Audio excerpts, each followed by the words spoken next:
సుందరాయ శుభాంగాయ మంగళాయ మహోజసే సింహశైల నివాసాయ శ్రీ నృసింహాయ మంగళం.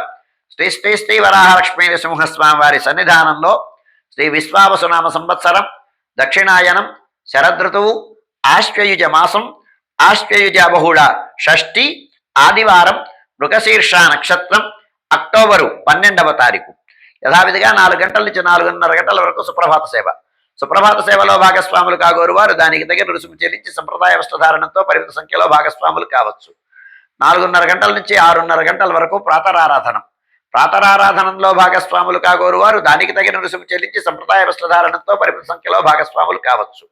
ప్రాతరారాధనంలో భాగంగా నిత్యవేద పారాయణం, ఉపనిషత్ పారాయణం, దివ్య ప్రబంధ సేవాకాలం, అనంతరం ధూపసేవా సమయంలో చతుర్వేద పారాయణం, శ్రీరామాయణం, భారతం, భాగవతం, విష్ణుపురాణం, క్షేత్రమాహాత్మ్యం, వరాహపురాణం, శ్రీభాష్యం, భగవద్విషయం మొదలైన గ్రంథాలన్నీ పారాయణం చేయడానికి ఉపక్రమిస్తారు.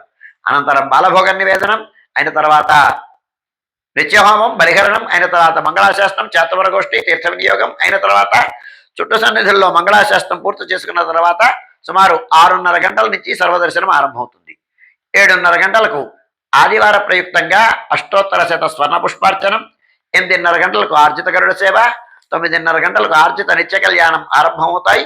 ఆయా సేవలలో భాగస్వాములు కాగోరు వారు ఆయా సేవలకి తగిన రుసుము చెల్లించి సంప్రదాయ వస్త్రధారణంతో పరిమిత సంఖ్యలో భాగస్వాములు కావచ్చు.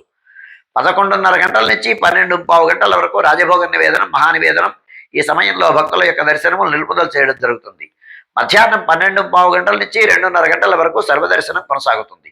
మధ్యాహ్నం 2:30 గంటల నుంచి 3 గంటల వరకు మధ్యాహ్న విరామం. ఈ సమయంలో భక్తుల యొక్క దర్శనములు నిలుపుదల చేయడం జరుగుతుంది. మధ్యాహ్నం 3 గంటల నుంచి రాత్రి 7 గంటల వరకు సర్వదర్శనం కొనసాగుతుంది. సాయంకాలం 5 గంటల నుంచి 5:30 గంటల వరకు ప్రధానాలయంలో సహస్రనామార్చనం జరుగుతుంది. సహస్రనామార్చనంలో భాగస్వాములు కాగోరు వారు దానికి తగిన రుసుము చెల్లించి సంప్రదాయ వస్త్రధారణంతో పరిమిత సంఖ్యలో భాగస్వాములు కావచ్చు. రాత్రి 7 గంటల నుంచి 8:30 గంటల వరకు రాత్రి ఆరాధనంలో భాగస్వాములు కాగోరు వారు దానికి తగిన రుసుము చెల్లించి సంప్రదాయ వస్త్రధారణంతో పరిమిత సంఖ్యలో భాగస్వాములు కావచ్చు. రాత్రి 8:30 గంటల నుంచి 9:30 గంటల వరకు సర్వదర్శనం కొనసాగుతుంది. 9 గంటలకు ఏకాంత సేవ కవాట మందనంతో ఈనాటి కార్యక్రమం సుసంపన్నమవుతుంది.